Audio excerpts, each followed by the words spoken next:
This weekend, Ryan's betting on brains, Andy's hanging with mutants, and we get twisted in the weekend rental. I'm Ryan. I'm Andy. And this is Weekend Rental, episode 158.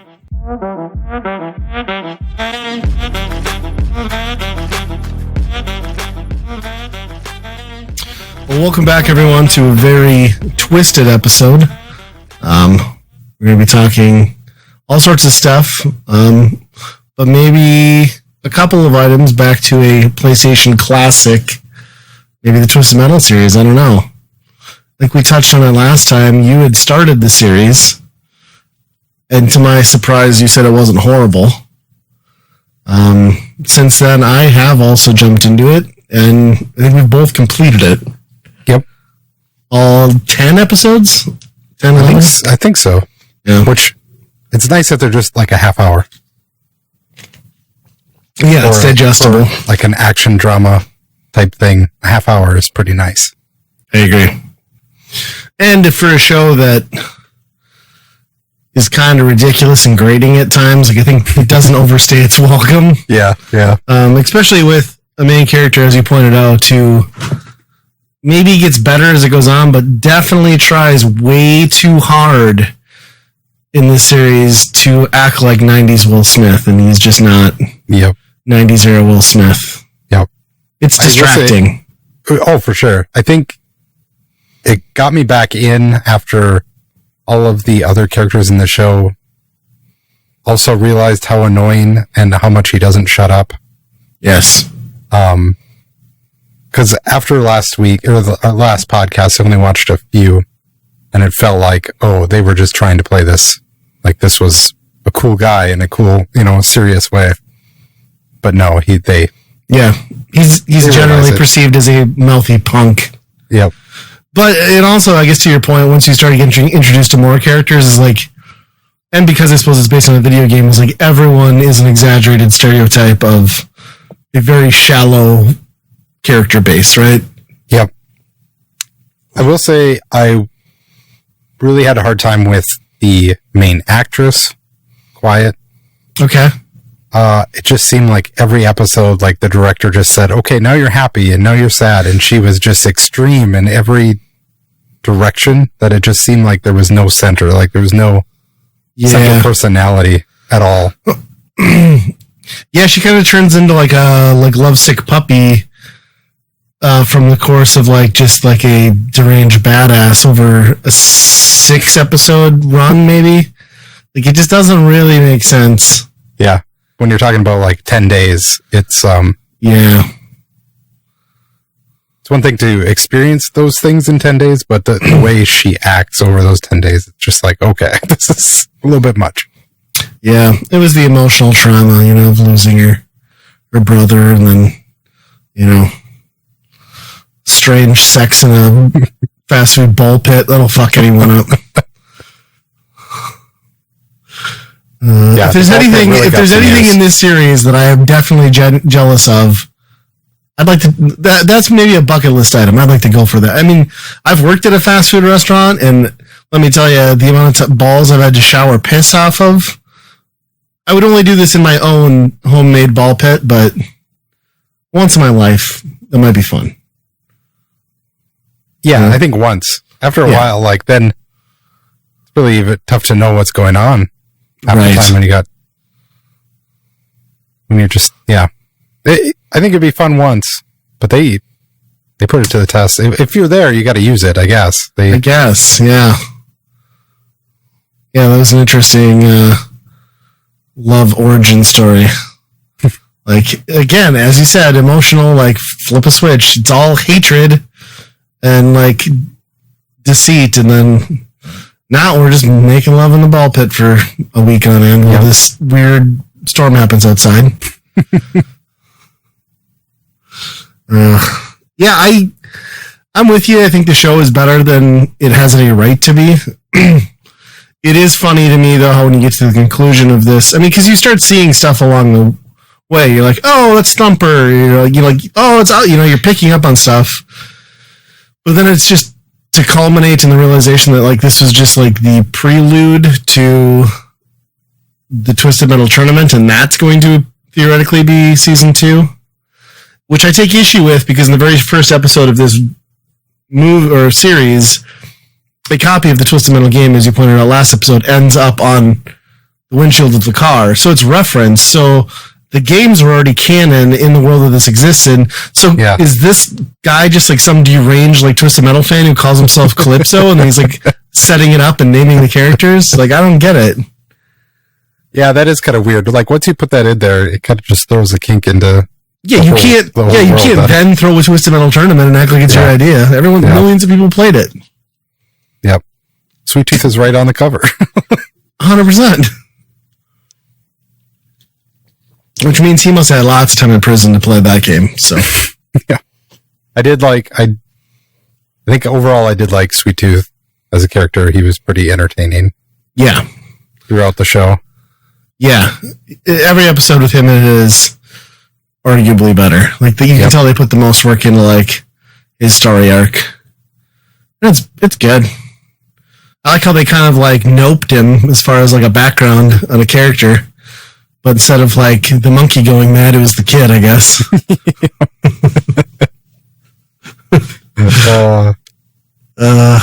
Yeah, that last episode, it was good for, the arena combat battling that they were doing, but cool. It was just not long enough. I was hoping the whole episode would have been that pretty much, but it was resolved pretty quick. But yeah, there's a lot of Twisted Metal references going on in there. Yeah, I was disappointed that Twister didn't actually form a Twister with her IndyCar. Yeah. So, what game is that one in? She's in 2. 2? Okay. For sure. There might be other, I don't know about the first game, but 2 for sure Twister's there. Okay. Yeah, she's like one of the hardest characters to complete because her health is just like minuscule. And she's got like the best super, but you have to be like on top of somebody, so she was very much like a plan your moves character. Yep. And never stop driving. I did like that one section where they're arguing over what kind of gun that they should put on, and they're like, you have to keep in mind the balance and the weapon and the handling and the speed. It's like, all the attributes in the game, yeah. Well, it's funny too, because like as soon as that guy or that vehicle they were working on came into scene the first time, you're like, oh, roadkill. Yeah. And then like it was like, oh, I guess that wasn't roadkill, but now it's somehow roadkill. So yeah, it was cool. They did a good job of like putting in a lot of nods for fans of the series. That probably went over like that pretty much everybody's heads, because like even if you're a diehard fan at this point, like nobody's still, I mean, people are, but like it's not an active series in anyone's mind, you know what I mean? Right. Like, so it's been 20 years since you've probably taken one of these games seriously, so it's cool to get the nods, but I'm sure I'm missing stuff at the same time too. I'm impressed by that too, because I really thought it was just going to be some post-apocalyptic car racing idea that was in a script written up, and they're like, well, let's punch it up with a Sweet Tooth character and attach an IP to it. But no, they really, from top to bottom, it's Twisted Metal. Yeah 100%. And they must have paid out the ass for the music licensing, because they just went full licensed music every episode, which I'm sure is not cheap. I think they skimmed out on some other things. Yes. Did you see the grandma when they let the car out? Yes. On the road? That was just the worst looking dummy that you could possibly put in a car. It was rough. Yeah. And yet, like, the special effects explosions and stuff are all pretty well done. Mm-hmm. So it's like, it's interesting. Although, that finale fight, like you were talking, was cool, but like, those were some pretty not great CGs on like any projectile that was like, coming out of a truck. Like Sweet Tooth's thing looked like he does in the game, but that's not a compliment, because Twisted Metal Black came out in 1999. So, or 2001, 2001, I guess. Twisted Metal Black came out, I think. I don't know. But you're right. I mean, this is definitely worth watching. I will be shocked if this gets a season 2. Me too. I can't imagine. I mean, it'll lose money if they do. but Yeah. I'd stick around for it. Yeah, I'm for it. I'm going to see what happens, but yeah, I can't believe it exists in the first place. So, Yeah, I'm with you. Wild times we live in. Speaking of that, you get to watch something I'm jealous of. A new movie. Yeah. Yes, I somehow actually- managed to get in the opening week, huh? I went into a theater. Wow. Feel like I did the Mario one, but before that, I don't even remember Right. the last time. But yeah, Mutant Mayhem, Teenage Mutant Ninja Turtles. And? Took all the boys to it. It was really good. I really enjoy it. The action was good. There's a lot of good scenes in it. The artwork is really cool. Obviously, a lot of it is cribbing off of the popularity of the Spider-Man movies. Right, including the art style. Right, the art style. There are little glimpses that they're doing, like the lighting is both visual and dynamic at the same time. It's kind of weird. Okay. Not sure how they're animating that, but that part looks really cool. But yeah, they're cribbing off of the Spider-Man stuff pretty hard. The one thing I will say about this is the first time that I feel like Turtles are no longer for me. Oh. Yeah, I think I just grew out of, because obviously I'm nowhere near a teenager anymore. What? Right. Oh. These are just not like your basic, like, oh, teenagers love pizza and like some corporate, some 50-year-old guy trying to figure out what teenagers are. Like they did a pretty good job of like what an urban teenager would act like, I think. So there's lots of like modern one. meme references and Fortnite things. Yes. Donatello is not a nerd because he likes gadgets. He's a nerd because he likes anime and stuff like that. So, Sure. Yeah. So I don't even know I don't know if liking anime makes you nerdy anymore. I think it just almost makes you normal. That's true. They reference Attack on Titan a few times on there, like as you should. Yep. But yeah, it was really good. I really enjoyed it. That was the only part where I was like, oh, they aren't making this for me anymore. They're not trying to. They're trying to fire up the next generation, I suppose. Yeah. I think the only reference that I got from like old Turtles, besides a lot of the minions, the bad guys in here are from the old games or the old show. Right. But I think I heard the Vanilla Ice song for like 2 seconds. Oh. So that was in there for that. But beyond that, there was not much. They're doing a straight laced. This is a new Ninja Turtle world, So like in the pantheon of like movies, where does this sit to you? Like, let's say Michael Bay explosion movies; those are the worst ones. And then like Turtles in Time is like, really? Yep. I'm an apologist for that one, I guess, but. So is this better or worse, do you think, than that? I think it's better than those. It's probably right behind the first one, I would say. Really? Mm-hmm. Okay. Secret of the Ooze, not even competing? I watched that one. That one's tough because it is so much more hokey. Right. After you, after you watch it as an adult. Well, I think they just like realized they went super hard, like in the darkness of the first one. Yeah. Like scarred our generation of children who went to that in the theater with their parents. That's probably true. That's probably true why I rank it now, because when you watch the first one now, it's like it holds up because it is that. Yeah. Well, that's cool. I mean, that's good to hear. What did your kids think? Like the takeaway, were they like amped about it, or? Yeah, my youngest couldn't be bothered to pay attention half the time. Really? So I was surprised. There is a lot of talking and chit chat. Sure. You know, it's a like teenage hangout, joke around with your brothers type thing.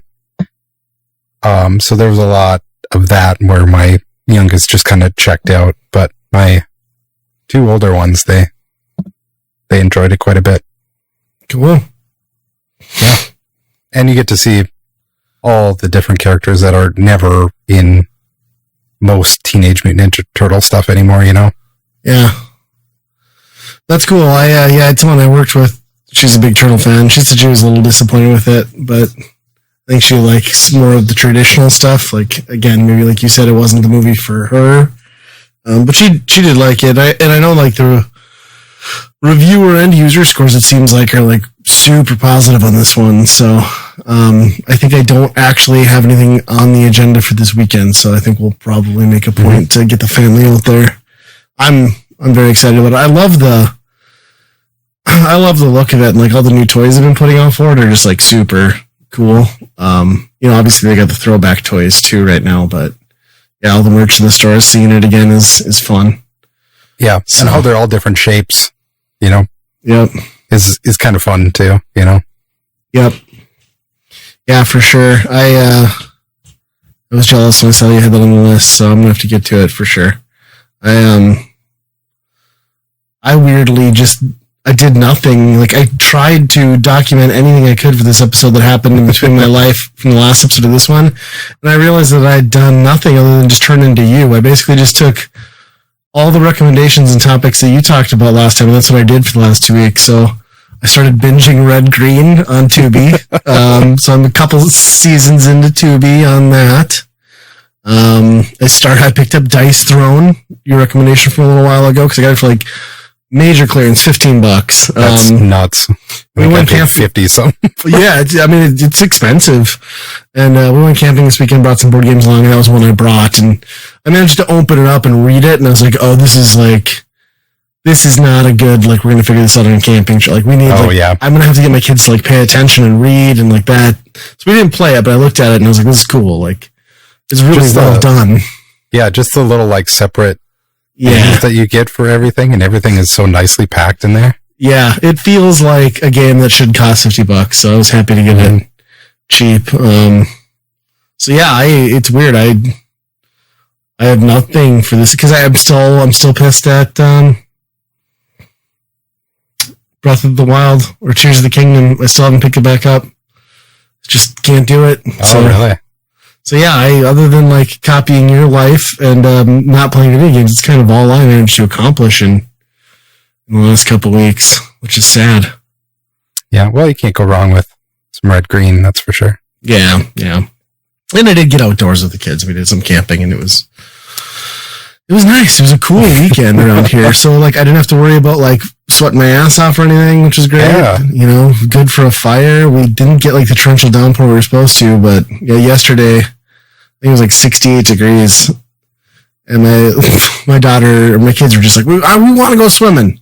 So I'm like, all right, we'll go swimming. We pull up to the lake, and there's a boat out like 50 feet from the swimming beach.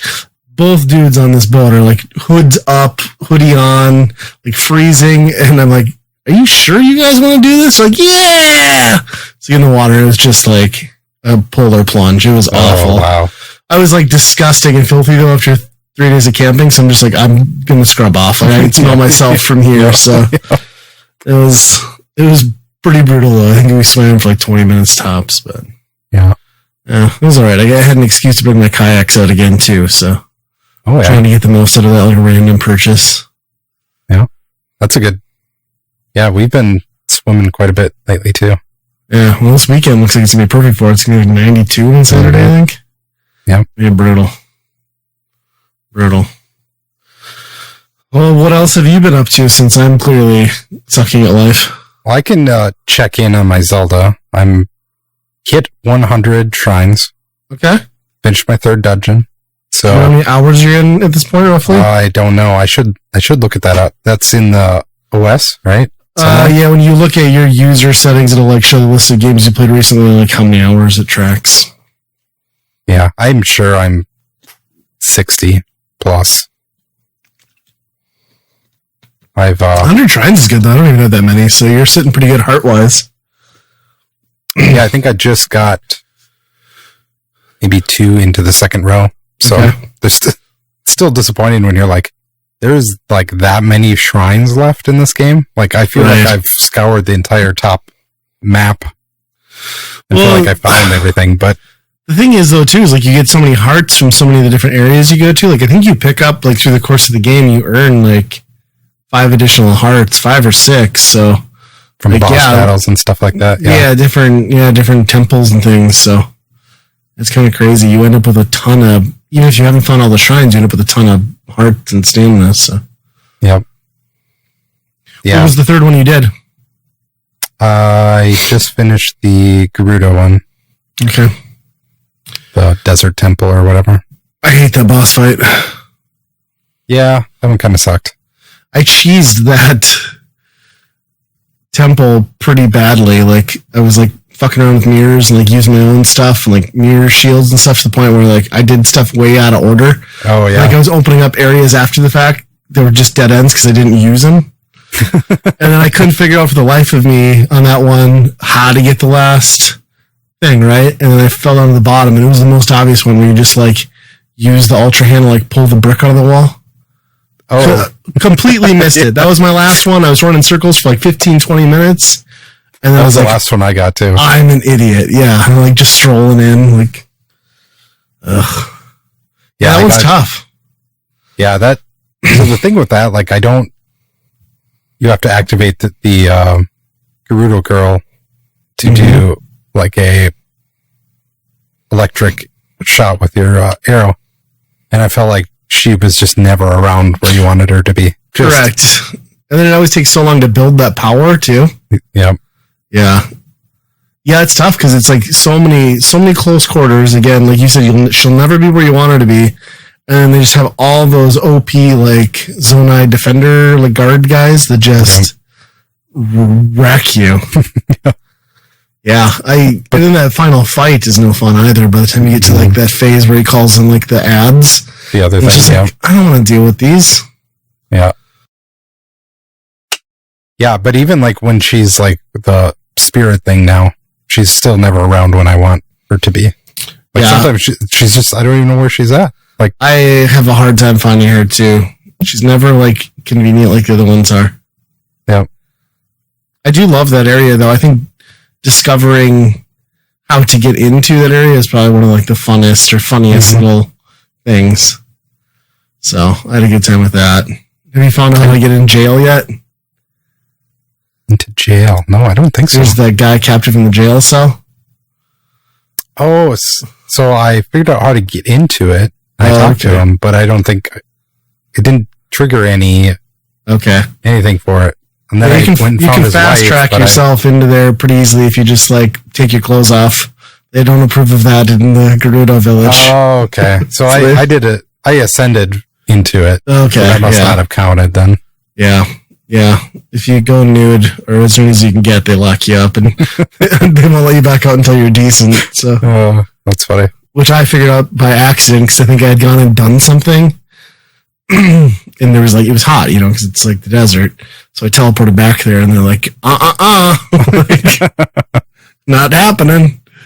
So, yeah. Well, they're getting a little bit more progressive. At least they let you in this time. That's true. Yes. What is your last one then that you need to take on? Gorons. Okay. So I have to get up there. But that area is very straightforward, but very fun. Like that one's got a really fun evolution and like some mechanics that are pretty dumb and it's easy, but yeah, you'll blow through that in no time.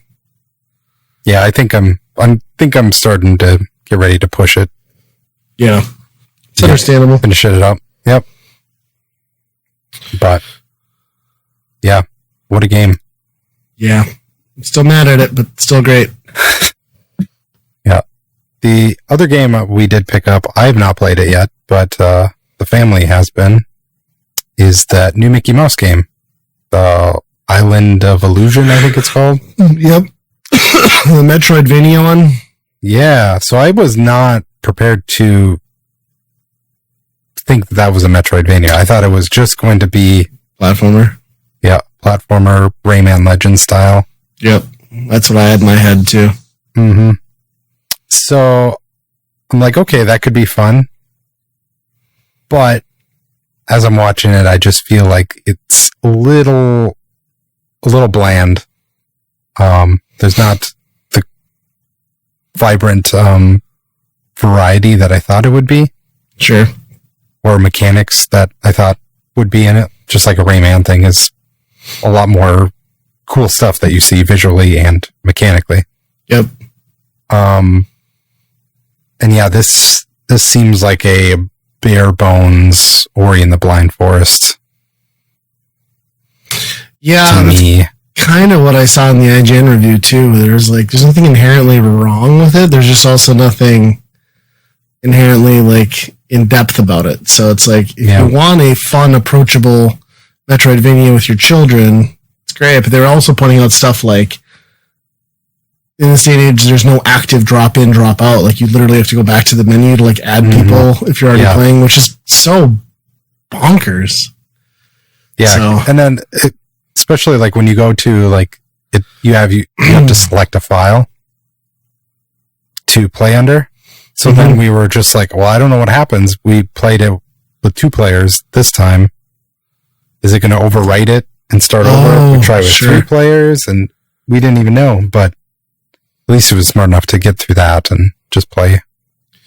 And it retails pretty cheaply, right? Like it's a $40 game, not $60. The day after I bought it, it was $30. So, yeah, that's how it goes. Yeah. Yeah. Yeah. Well, I mean, I think it's one that is on my radar to pick up at some point. I will probably just wait until, it's at 20 or less. So, yeah. Actually, with the 10th anniversary deals that Best Buy's doing right now, I'm kind of like waiting for something like that to show up on there. Yeah, the $10 ones. Yeah. So far, those have all been not great. Mm-hmm. Like Far Cry 6. Are you kidding me? Come on. That's $10 is too much at that. Yes. It's free. Yeah, I think the other part of this is that one of my younger ones that is playing it is just doesn't quite have the skills to keep up with the older one in a platformer like this.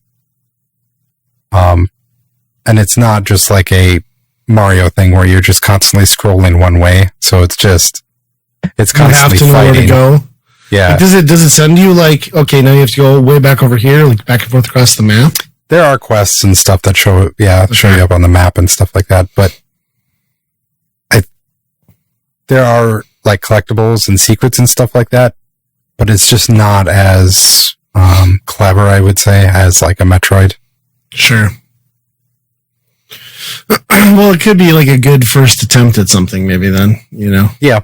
It just like the power-ups that they've got are like, wall jump. It's like, yeah, okay, it makes sense in a Metroidvania game, but there's nothing inherently like special about it, Yeah, do something fun Mickey-wise with it, like make it something cool. They do have different items that they use for those type of moves, I think, but that are, tailored to that character. Sure. It's basically the same action. We'll see. Yeah.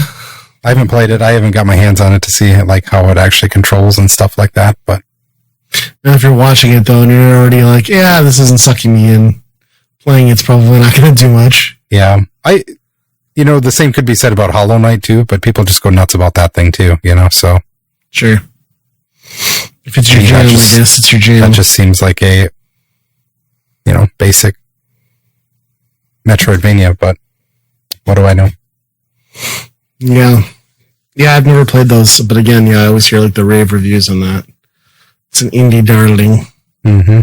But then you don't hear as much about stuff like Owlboy that they freaked out about for like the first while it was out, and now it's just like never gets brought up again. Yep. Yeah. It's a fine line in those games because I feel like sometimes it's padding, right?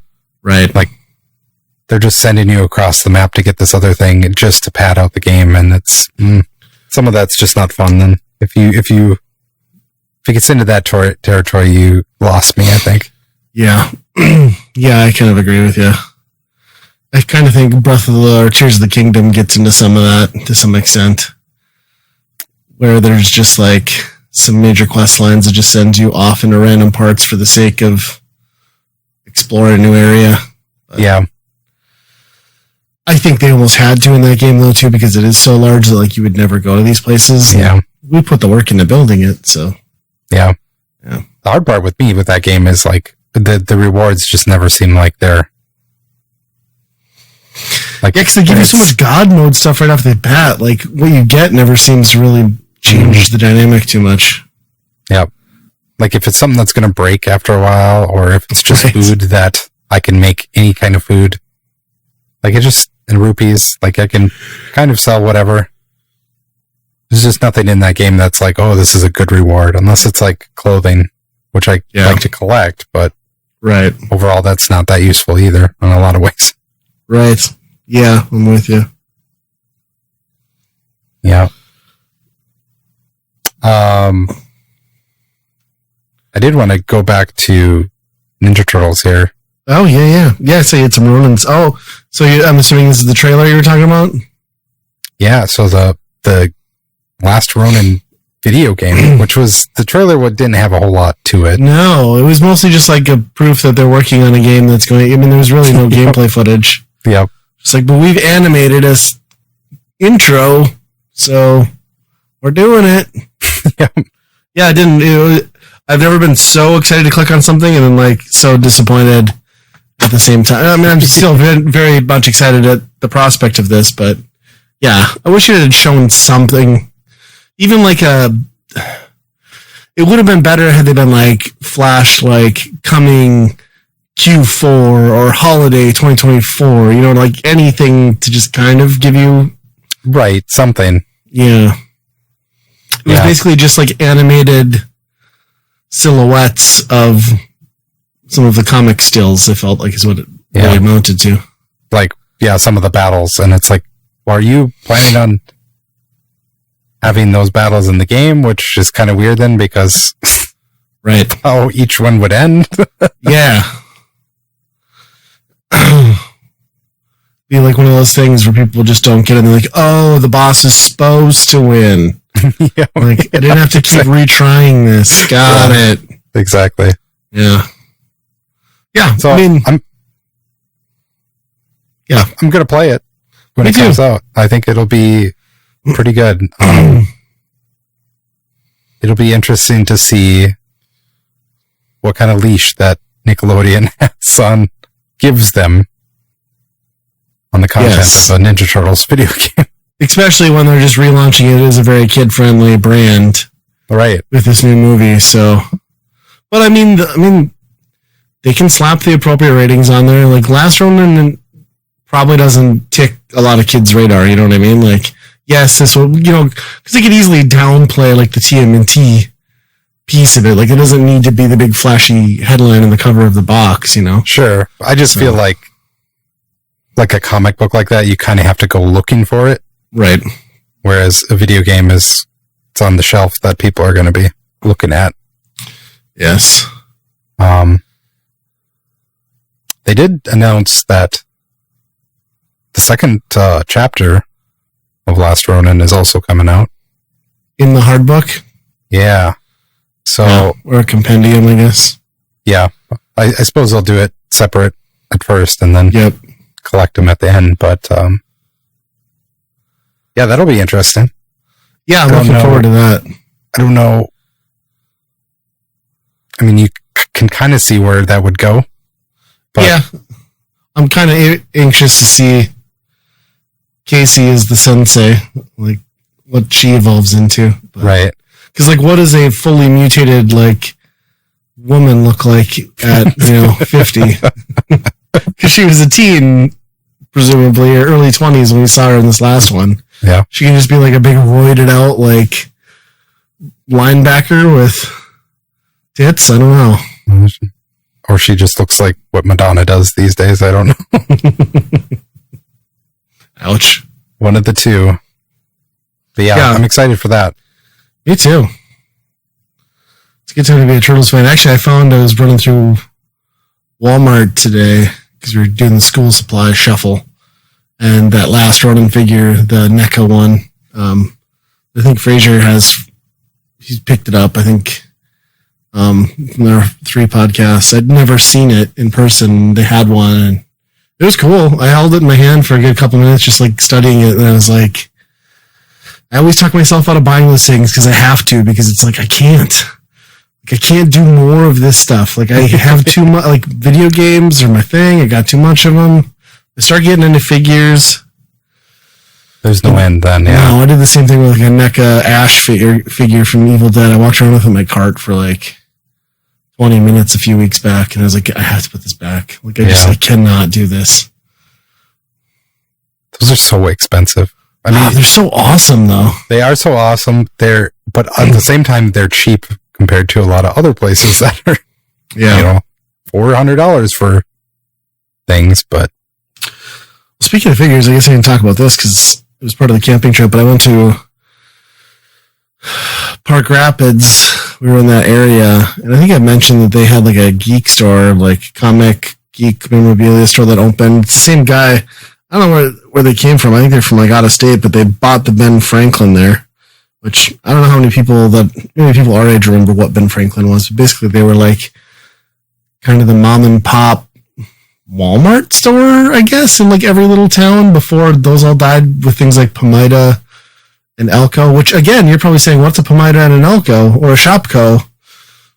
It was a Walmart, and that's kind of like what Ben Franklin was, but this guy like has kept that one running, and it's massive and is awesome and is like full of toys, like knitting shit and like all the shit you'd expect from a Ben Franklin. So he has that, then he owns the bookstore across the street, which they renamed to Ben Franklin Books, and he has this geek shop, which I, for the life of me, cannot remember the name, like Flashback something, maybe. Anyway, I went in there first time this year, and the dude like kicked out the whole back wall now. So like the store is twice as big. Really? He's added like a shitload of figures. Like he's got a whole wall of Star Wars. He had tons of TMNT stuff, like some of the classics, some of the newer stuff. He's got original shit in box, like G.I. Joe's, like the old. Oh, it was awesome. Like, I wanted all of it. But, you can't. You have to cut it off somewhere. But then he's got, like, tons of video game memorabilia and, like, collectibles. The video game section he still got a little bit of. He didn't have much. He actually had a lot of Sega Genesis that he had priced at eBay or just under, which was fine. It was, like, complete in box stuff, like $40 for Rocket Knight. Like, that's not bad, really. Yeah.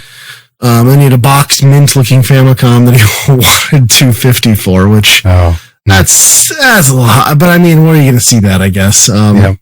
But yeah, highly recommend if you're in the area to check that one out because I liked it before, and it's like double the awesomeness now. I ended up scoring some brownie points. There was like a vintage like Little Mermaid like figure set with like all the main characters.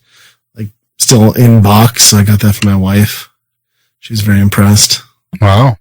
So, yeah, every time I'm up there, it's just like the wrong day and he's closed. Yeah, well, so he's always told me, go over to Ben Franklin, and it's the big dude with like a beard. And he's like, if I'm over there and you want to get in, like, just let me know. I'll walk over and open the shop for you. So, oh, cool. Yeah, you can't miss any. Looks like Grizzly Adams. Our local Ben Franklin closed like 3 months ago. Really? That's amazing you still had one that long. Mm-hmm. Every other town I lived in that had Ben Franklin, they were gone by 10 years ago at least. Yeah, I was going to say, I don't know if any of them made it into the 2000s. Yeah. That chain just kind of dissolved. And once you start losing, like, it's like, I think Dollar General has really moved in to occupy that, under 1,500 population market. They've pretty much taken over what Ben Franklin used to do, and Ben Franklin just doesn't have the distribution anymore. Yeah. It was wild to go in when I went in there, and it was just like this same stuff. Model cars and stuff like that. Like, you couldn't find that anywhere else usually. No. The selection that they had. some of those too, like that were holding on, like think about how many gems you missed out on. Like that should have been a thing people were doing, and people probably were. We were just probably a little too young to be thinking about it ourselves, but like just driving the country and going into Ben Franklin's, because I'm sure there's so many vintage, like on card and in-box toys that just sat there and the price never changed. Could have made a fortune flipping that stuff on eBay. Yeah. Yeah, that's so true. But even just like thinking about that store and all these figures and stuff, it's kind of dawned on me that we're quickly approaching the point where, you know, when we were young, our grandparents used to go antiquing or whatever, and they go to all these antique stores and like that. Mm-hmm. And I feel like we're starting to get to that point where it's stuff we like. That's the antique store now. You know, what does that say about us? No, nothing positive. No, you're not wrong either. You're not wrong. Which I feel like true antique stores should like be doubling the price, because that's some really old shit. Yes. I guess demand's a little bit lower now. Yeah, it'll be interesting to see like another 20 years. Like, is it all just like, Turtles figures and NES stuff? I mean, there's already some of that stuff, but that'll be like the focus. Yeah. Easy bake ovens. But then is there like fads in that too, you know? Like Red Wing pottery used to be biggest thing possible, and now you could dime a dozen, you know? Yeah. My mom got really into that. Like, she got into one of like the plate sets that they have that's got like little chickadees on it. And then like they suck at the internet because they're my parents, you know, so they didn't get that stuff. She got herself scammed so many times on eBay with like shit that wouldn't ship and she'd never get refunds for. Like she'd buy something that was like smashed into 7 pieces. Oh, jeez. She's like, well, I contacted the seller and they said there's nothing they can do. I'm like, they sold you a broken plate. Like, file it with eBay. Like, you got scammed. What are we doing here? You don't just put a plate into a box with no packaging. It was already broke when they sent it to you. Yeah, that Red Wing thing, that was like a big deal, man. I think those Crocs are still worth a bunch of money, right? Like the big flower Crocs, like the ones you can like fit a child into, they still go for like $500. They might. Yeah. Like the small stuff, I know, like you're right, that bottom big out. Ones. Yeah, the big ones are like good planters and shit like that, I guess, but yeah. The other thing I thought of the other day that you don't see anymore is, do you remember like wagon wheels as a like decorative thing? It was just like huge for a while. Yep. Nobody did that. Cat zoom. Did everybody see that? I think we just got to look in the inside of my brain. Wow. Yeah, that's a good point. Everybody used to have one of those in front of their house. That and the, well, not that they're ever going to show up in an antique store, but like the mom and pop bent over in the garden, like wood thing. Like, haha, it's so funny. It's a wooden ass. Like, no, this is terrible. Why are there so many of them? I don't get why that was a thing. Yep. Every town had like 10 of them. I'm going to murder my cat again. This is ridiculous. Every podcast. Just starve for attention, little asshole. She's the true diva. Yeah, that and people stop with the decorative deer in your yard. I don't especially the people that are intentionally putting them out next to highways, because we know what you're doing and you're an asshole and you're going to cause an accident. Like, I get it. It's not funny. There's one right on the road that my parents are on, and these people, it's like one of those situations where the road cuts very close to the lake. So these people that have these fancy lake houses are just like basically on the road, right? Like they don't even have a driveway. It's just like garage to the road. And some asshole has like a giant metal deer, and they set it like, it's on a bend. So you come around the corner, you can't possibly see it till you're there. And they set it like 5 feet from the road. Jeez. And every other time I like slam my brakes, and you know that they're just like, I think they're such smart people. Like, hee hee. It's like, no, it's not funny, man. You're gonna kill somebody. They could just swerve right in your garage. Yes, that's what should happen. Teach them a lesson. Yeah. Yeah. Well, I think I feel like I need to decorate my yard with wagon wheels and cardboard asses. So Mm-hmm. I'm bringing it back. Yep. Just like the ironic version of it. That would be Yeah. good. Yeah. It's the meme culture version of it. I think people are ready for it. Yep. I'll get one of those old timey. Well, I shouldn't say I'll get one of those old timey bikes because I basically ride one of those as my actual bike. But I'll do that thing too, where you like get the old timey bike, spray paint it all one color, and then like put flowers in the basket of it. Oh yeah. Lean it against the tree, and it's not junk. It's art now. Yep. Somehow you gotta put some rocks around it or something like that. But yeah. Just really class up the house. You know.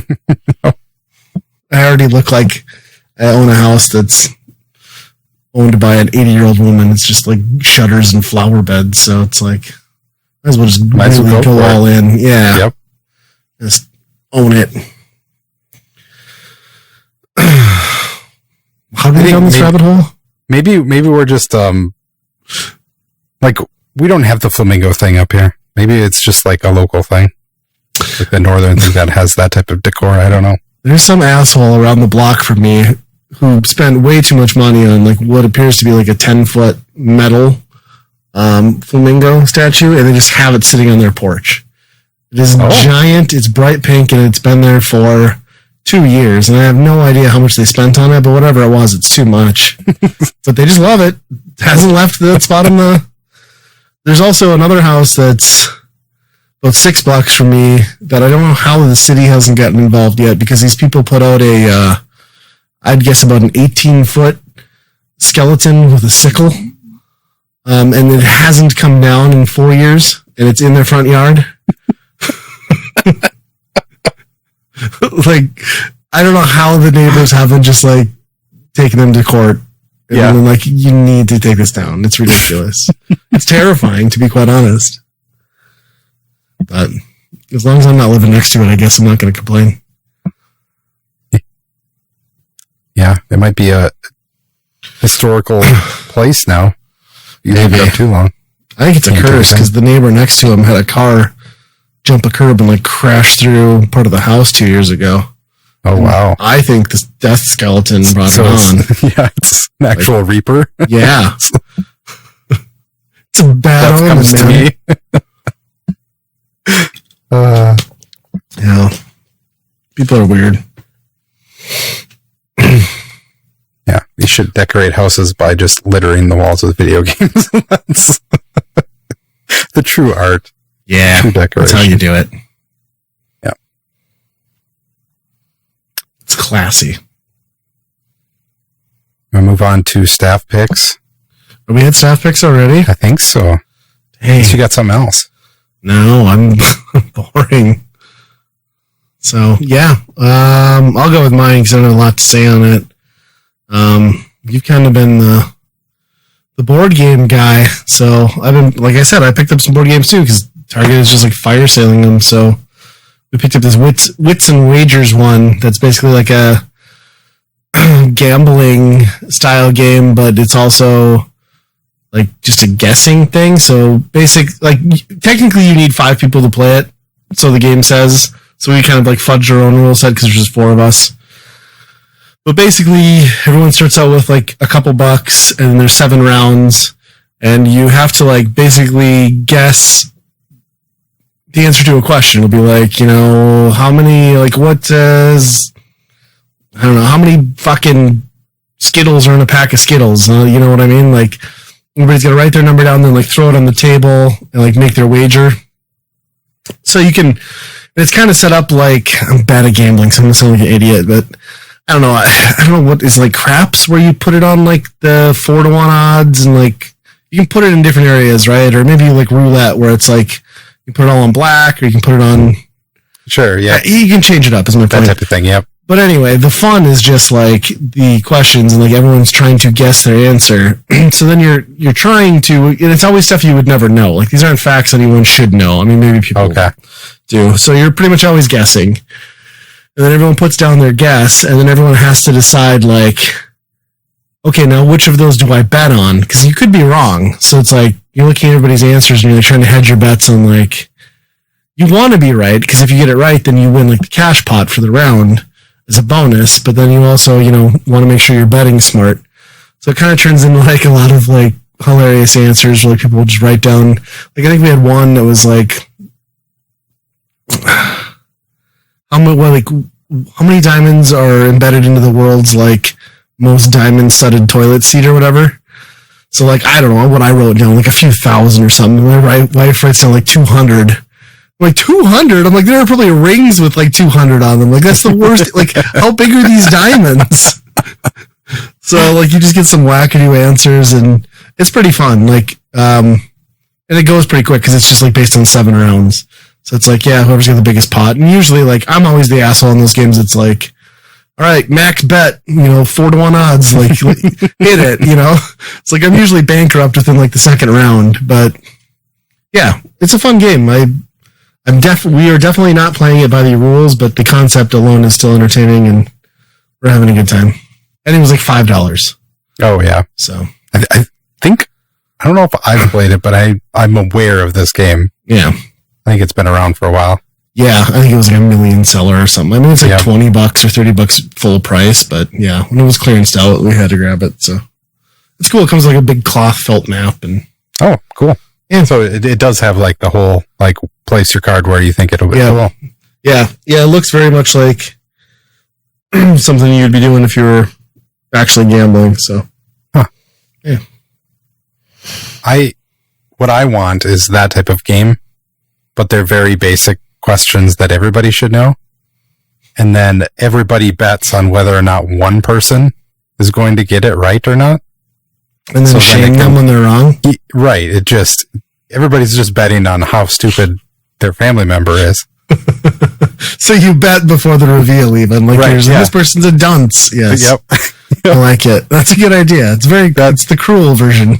Yes, that would destroy families, I think. Instead of wits and wagers, it's like anger and hatred. That could be $1 million seller though too. Maybe you should put out a game. Mm-hmm. So how about you? What's your pick? I have a board game too. Okay. Mine is it's a card game, I should say. It's Marvel Champions, which is they call it a living card game. So it's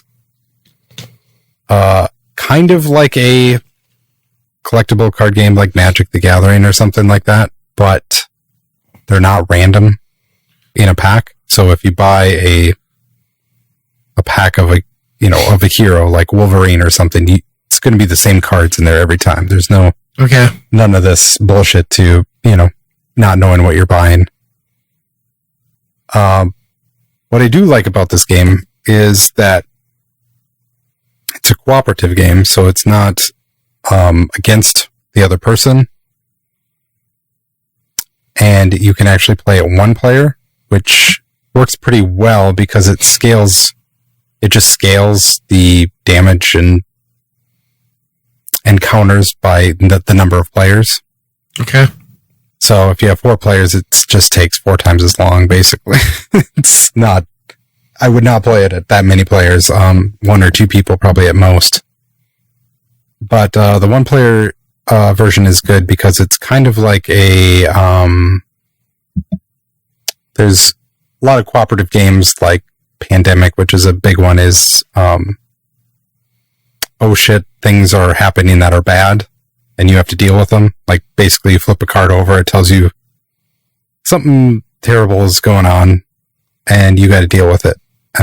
So there's a lot more of oh shit, there's a surprise, and it's just kind of like crisis management on a lot of fronts. So when you're playing this game, you are fighting, different villains. You get to choose a deck of a hero that you'd like to play as. And we got that one in. That's good. Freaky floorboards. I don't know what happened there. Weird. But there's a threat level that keeps going up, and you have to manage that threat. If it gets too high, you lose the game. The reason I like this so much is because it is, it's got the same type of strategy, very in-depth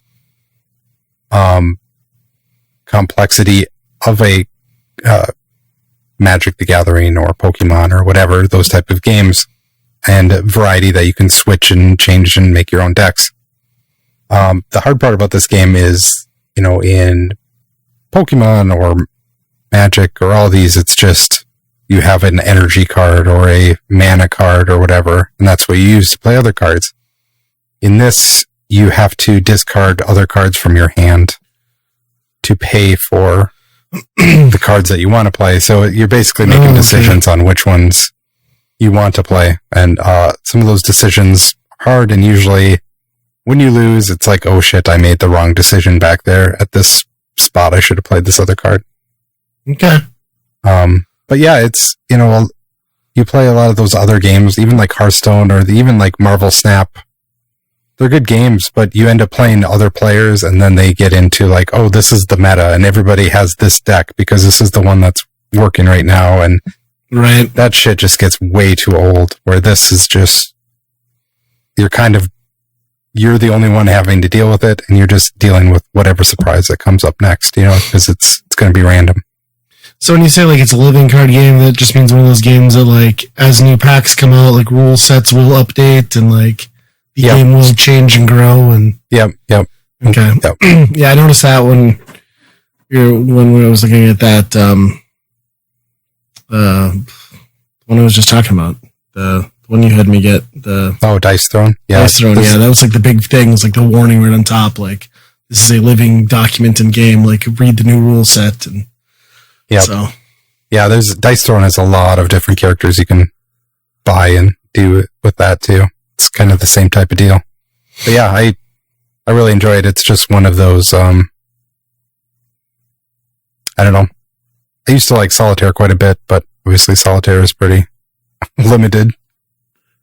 Yeah, it's nice that you can do it by yourself too, like it's cool we can do a game and play with multiple people, but it's nice to be able to like find one that lets you play on your own too.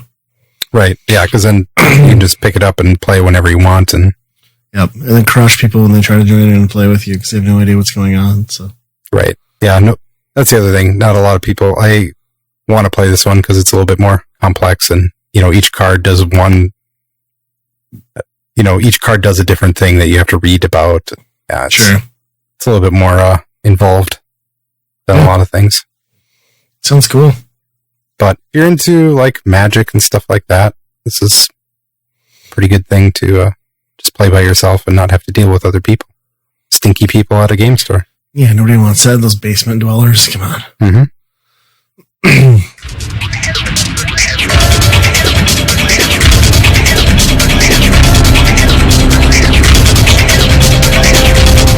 If you're having a good time with us at Weekend Rental, I think you might enjoy all the great geeky stuff found on the Geekade Podcast Network. They've got podcasts about games, music, movies, and more. Plus, if you order off their secret menu, also known as the Geekade Patreon, you just might find an exclusive movie podcast hosted by Ryan and myself. Check it out over at geekade.com.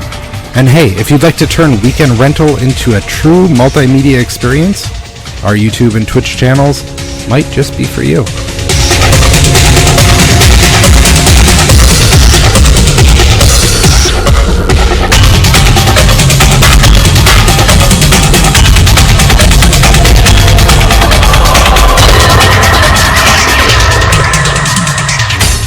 Well, does it mean we're on to the Weekend Rental? Yeah. So, can anybody guess? Yeah, this is going to be a tough one. Especially if you're watching the video, I'm not sure. If you're unacquainted with the segment, basically we pick a game for a given system, we both play it, and we'll discuss them and give our opinions and decide whether we would personally buy, rent, or burn this game. Kind of a fun one this time. This is the first time we've done a PlayStation 2 game, and we went with Twisted Metal Black since we were, talking Twisted Metal anyway with the TV show, so Twisted Metal Black was the much grittier follow-up to the PlayStation games. Came out in 2001. I forget the name of the studio. It was Single Track was the original team that made the first Twisted Metal and Twisted Metal 2. They dissolved and broke off, or the franchise was taken away from them, and I forget who they reformed as. Incognito, I think it's called. Yeah. Yes, and that's the studio and the original minds behind the series that You're saying they made this one. They made some Twisted Metal games in between this and 2? Yeah. Oh. Yeah, 989 Studios got involved in those. So 3 came out, was horrible. The engine was awful. That game is utter trash. 4 was more of a return to form, but late into the PlayStation life cycle and a little lackluster. And then Twisted Metal Small Brawl was put out about the same time as this on the PlayStation to just get a cheap cash in. Mm-hmm. And like the Twisted Metal Legacy, they kind of got outdone, I think, towards the end of the PlayStation. Car Combat was pretty popular. Vigilante 8, I would argue, trumped them in a lot of ways. Vigilante 8 2 was kind of just a cash grab. But then there was even things like Rogue Trip, which, again, was some of the people who broke off from Single Track. And they made Rogue Trip right around the time 3 came out. You know, and their whole advertising pitch was like, what's more important, the name or the game? And they had the game. It wasn't as good as Twisted Metal and Twisted Metal 2, but I'd argue that it was better than some of the later entries. But yeah, anyway, that brings us back to sort of the rechristening of a beloved franchise. And like the name would suggest, Black, it has a very dark tone. Also, goes down in history along with Burnout Paradise as one of those games that just ruins a classic rock and roll song for you because it plays it at the start of booting it up. Because the name's in the game. Yeah. So if you're a Rolling Stone fan, you're going to be a little irritated with... Yeah. You know what song that is at that point. Yeah. I don't know. Like, you know, the dark nature of the game plays in well to like how the PlayStation, in my opinion, rendered graphics, and like things were a little rough and a little jagged. This game, I will say playing it now on modern stuff, like the grit that the PS2 just like put out naturally around its graphics, and then like the dark tones of this game are excellent on a good tube television. Like they really highlight, there's some magic there, and it kind of turns into a muddy, textureless mess on a new TV, which sucks because I think it takes away a lot of the aesthetic. It's still very playable. There's not much color in it for sure. So no, yeah, this was kind of like the precursor to the PlayStation 3 and 360 generation, which 4 colors of gray do you want your game in? You know, Like, Twisted Metal Black did it first. Yep. And they, but I do love the selection screen in this game. Yes. It's awesome just seeing the little vignettes that they have for what you're going to pick. And then if you're in single player, it kind of dives right into the story of each, which they're all somehow in the same exact asylum, but also the same jail cell. Oh, really? I didn't even catch that. Yeah, I think they're just reusing assets. I think because the same thing is that. But yeah, that's where I hung out most in this, because I think watching the TV show, I think that was where I was most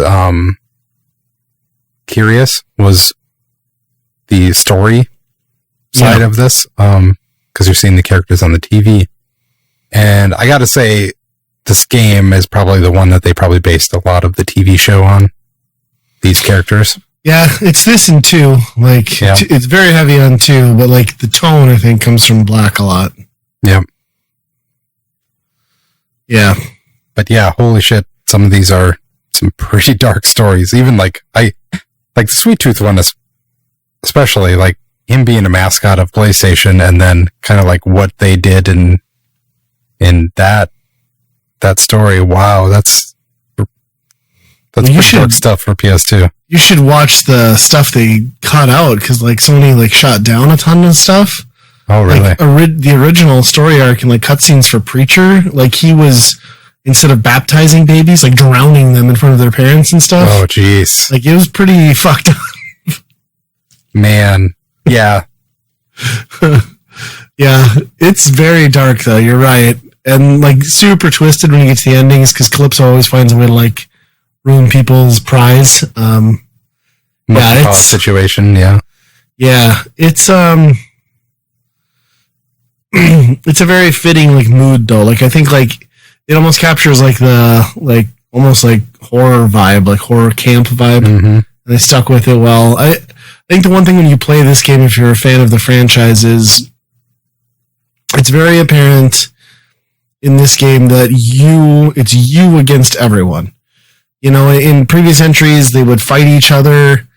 Enemies could like drive off a cliff accidentally and take themselves out. Like that doesn't happen here. Like they upped the difficulty exponentially. Yeah.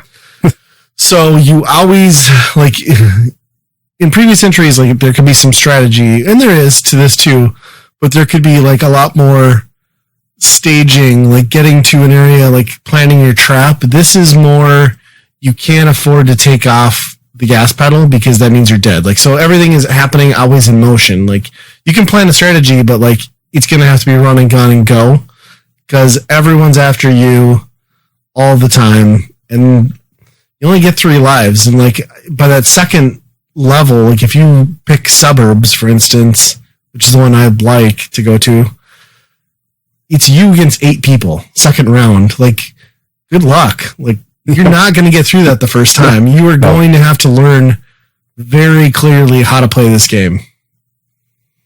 Yeah,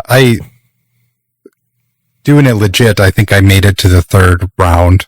Yeah. And that was all I could do. Like, I was just toast after that. And I think they know that because they put some pretty generous cheat codes in this game. If you want to see more. But yeah, this game seems really hard. Yeah. Yeah, and it's very, you know, like all these games, stingy with extra health and stuff. But yeah, it was the one thing that I definitely remembered because I loved this game. For anyone who might remember the PlayStation modem 2, when that came out with the PlayStation 2, if you bought it back before they had the Slim PlayStation 2, it came like a big fat like pack, and one of the games that was packed in was Twisted Metal Black Online. It was basically just in a dust sleeve, and you could put it in there and play this game online, and like that was all kinds of chaos in an early internet console era too. That I wouldn't say that was an awesome experience. It was neat, but yeah, this game I just remember playing the hell out of it, and I got like you get good like once you've invested the time into it, like. You know the strategies, you got the muscle memory, you know where to be, like how cars are going to act, but yeah, it's a rude awakening coming back after, 15 years and being like, holy shit, how did I beat this game? Like, I just can't. I can't even do it. I was proud of myself. I got through the first stage, my first playthrough on this without dying. And then I got to the second stage and hit the continue pretty quick. I think I had 3 cars left still. So... Who did you go to? Did you bounce around or? I did legit on the Preacher. Okay. But then I did the cheat code and went through a bunch of kind of the stories on a few of them. Isn't the Preacher special like flinging his devotees at other people, like people tied to a cross? Like, isn't that the attack? So I don't know. I didn't understand if that was like his attack because he does collect them like on the front of his car there too. Yeah, I think he hucks them at people, like he sacrifices. Okay. People. I could be wrong, but my legit one was I didn't even do any with cheat codes because I'd played enough of this game that I remembered most of it. But I was playing with Roadkill just because the stats are good. You've got armor, attack, speed, and life is all very high, so most well-rounded like entry character. Kind of boring to look at, but I will say that's the one thing with this game is like the style is cool, but they kind of sacrifice some of it to some extent, at least in the weapons. Like everything sort of looks the same. I mean, it's just different colors of rockets. I mean, which is true of the other games too, but I feel like those are just so much more muted for the sake of like the atmosphere. It just kind of like takes away some of the aesthetic that the previous games had that made it seem a little more cartoony, which again, maybe that was a choice because they seem to be going more for like grit here. Mm-hmm.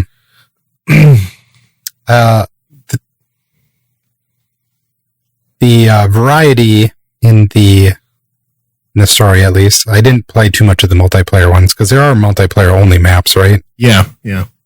The ones in the story, there's a couple of them that are really cool the first time you play them. Yep. And then after that, it was like, so the one where you're on a boat that drops you off at the asylum, that is a really cool experience in a car combat game in a Israeli kind of.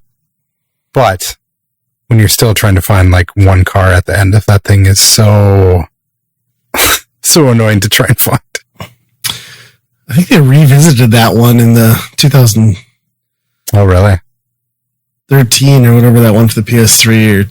I think that got like a reboot. But yeah, I do remember that boat one being like. But again, there's a map where it's like point in case, like.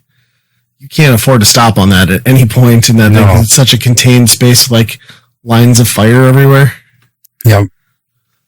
The environmental stuff is great though in this game. Like, the paths you blow up, like the things that can hurt you, like knocking the Ferris wheel down, like all of that stuff. I mean, there was some of that in the other games too, but like they really upped the ante.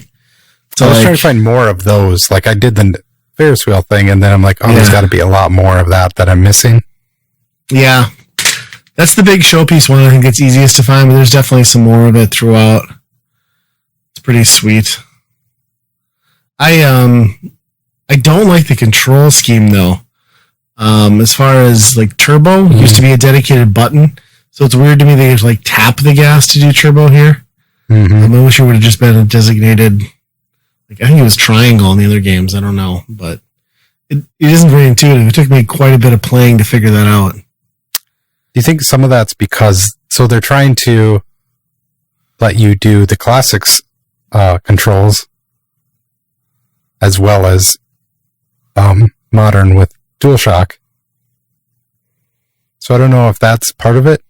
Because like in the old ones, obviously you had to you press forward to go, right? Yeah. Did you?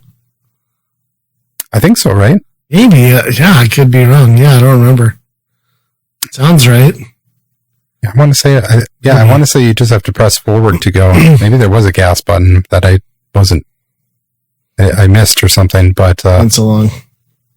But in this game, they let you do both, so you can do the original stuff if you want to. Okay. Not up your thumb on the D-pad yet, but I had to play this game with because I just played so much Twisted Metal 2. It doesn't feel right to me to use the analog stick to steer it all, so I was just left and right on the D-pad. Sure. Because, I don't know. I don't feel like there's a need for nuance in turning in this game, you know what I mean? It's just like, I want to do 90-degree turns or 180-degree, and then I'm good. Was this the first one that had rear view? Yes, I think so. Okay. Yep. Yeah, which is really helpful when you don't know where it's coming from. And if you don't know who's behind you, because sometimes you don't know, and turning around on the wrong opponent can be pretty painful. Yeah. It's a bummer you can't do... I don't think you can. You can't shoot backwards, right? Unless there's a cheat code to help you do it. Yeah. Yeah. I don't think so. Twisted Metal 2 you could. But again, it was button combination. You'd be left, right, up, or left, right, down, or... Okay. Which I was trying to see if I could get any of that to work, because Twisted Metal 2 had all those cheat inputs, the left, right, up, and right, left, up, and all that stuff would do to different attacks that were hidden. And I didn't find any of that. I'm sure there's some of that, but... Oh, yeah. I don't know. I think the one that I used was after a while, it was just one hit. Killed. Oh, one hit kills, that's a cheat code? Yeah. Just to get through some of the stories on few guys, but... Yeah. Yeah, and still, that's the joy of this game. Once you... for a game that's pretty simple, once you've mastered it, they have a really good hook, and as far as these twisted tales they're telling, because everyone did the same thing, right? You beat the first guy, you're all right, now I want the next person's story. You know what I mean? It was they put work into it to make it a pretty good hook on a game that most people probably just would have walked away from. Like if it didn't have that after beating it the first time, what would be the incentive, Yeah, that's kind of the calling card of this series was those endings, right? Yeah, 100%. It's weird though. So like I just went on YouTube and watched all the videos then of all the characters. And then you get into the videos where people are like piecing together like the whole lore behind all of Twisted Metal. And that's some wild stuff because nobody cared anything about that when they were making these. On top of which, the whole premise of the game, of these games, is a tournament where only one person survives. So, like, right. How are you making a story in the next one? In the next one? Yeah, it's a very good point. Do you know the overarching story in this one, though? Hit me with it. The last unlockable character in this one is Minion. So you get to play as his big truck. And the screens that usually tell you the loading screens with the little tidbits of like what they're thinking about or what they're talking about in their story or whatever. It's all just numbers. Oh, I have seen some of this. Yes, okay. I don't. It's ringing a bell. I don't really remember the details, but basically, it's just a code that you just find the number in the alphabet to, parse out this code, and basically, it's all saying that this is all in Sweet Tooth's head. Okay. Yes. This is how Sweet Tooth views the world. This whole game is not actually existing. It's just in his head. Yes, I do recall watching some videos. Yeah, there's a lot of YouTube videos that people put a lot of work into that. Yeah. So at least there was something interesting in this one, but the ones that are just talking about the overarching story between all of them, it's like, oh boy, I think you guys got lost in the weeds on here because, especially with the 989 ones, I think we're just making games. Well, it's worth noting, too, that this game did very well, and they planned on making a direct sequel in this style. Like, this was going to be the thing going forward. And I forget what it was called, but they ended up... City. Yeah. What it was, yeah. And they canceled it because they couldn't agree with Sony on, like, the direction or whatever, and it just fell apart. And, like, the early playable demos, like, are actually bundled in. I saw somewhere to a version of... I want to say it's Twisted Metal Head-On for the PSP, but got ported to PS2. And they put some of the early build stuff as like a bonus. Really? And like, there's actually, I've seen some people doing like early builds too, where there was portions. I think he was going to play more into the narrative than the actual gameplay, where you would play as Sweet Tooth and like as like a third-person perspective character and do like some platforming and shit. Wow. It was pretty interesting. So, yeah, it would have been cool to watch them do another one of these, because this is really the swan song and probably the pinnacle, depending on who you ask, in the series.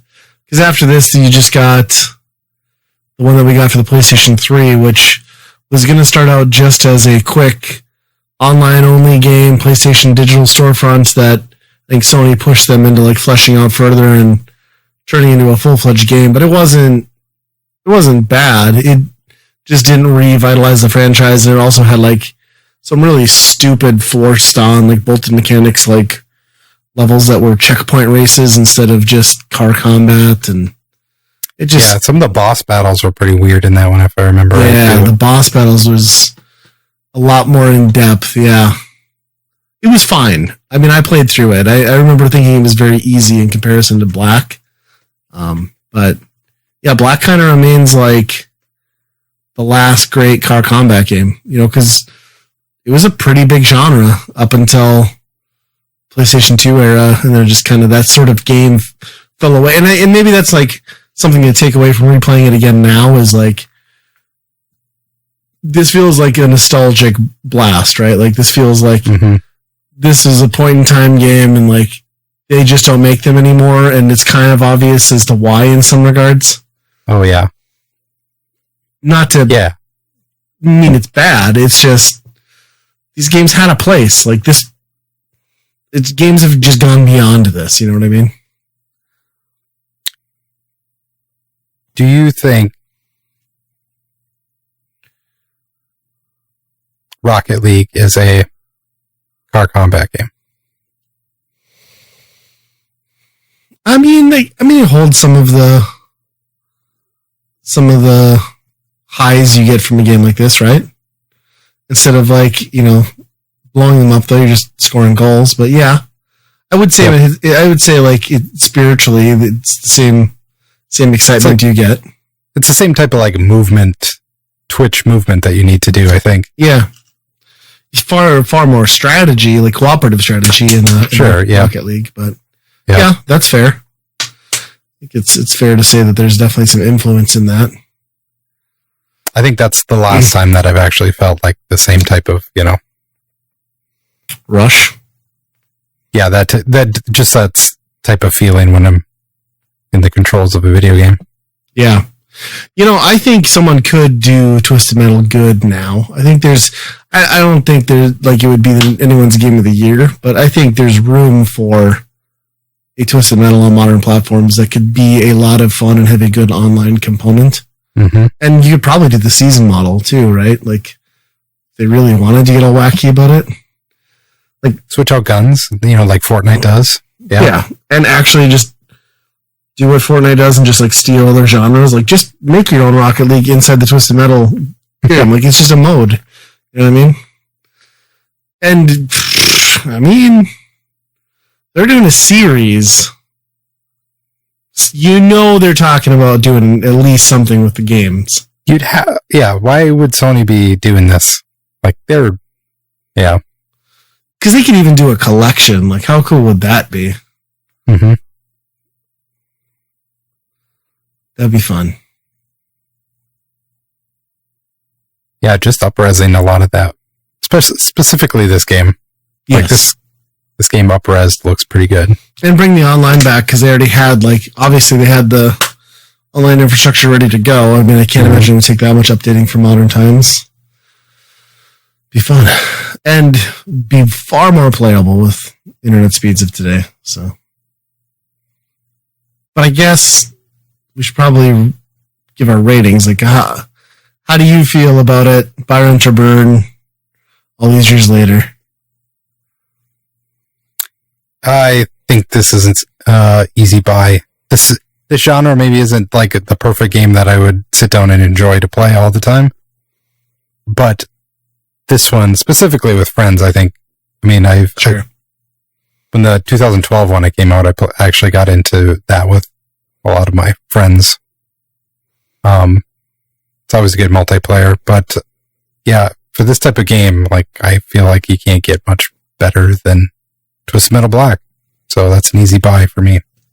Yeah, I'm with you. It's far from a perfect game, and it hasn't aged as gracefully as I would hoped it would, but that visceral, like, pick up and play and, like, excitement and, like, panic, looking at your health meter and, like, trying to figure out where you're getting your next replenish from, that all still holds up. It's a good gameplay loop.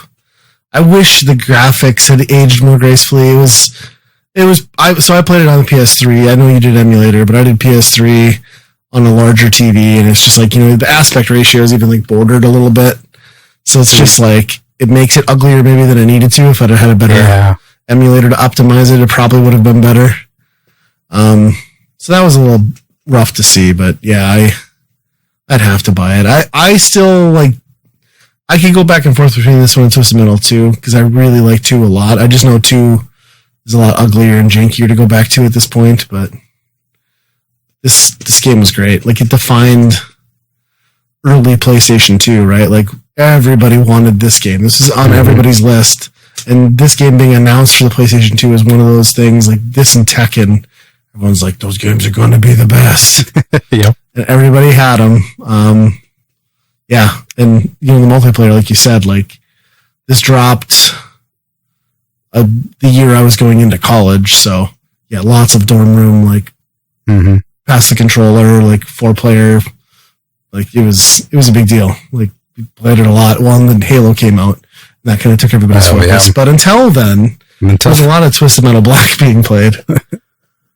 And it's a, PlayStation 2 game that fits this model that we can actually play this game in this format. Yes. There's a lot of PlayStation 2 games that we can't even commit the time to even scratch the surface on. We're going to do Final Fantasy X next time, right? Yeah. Nail that one.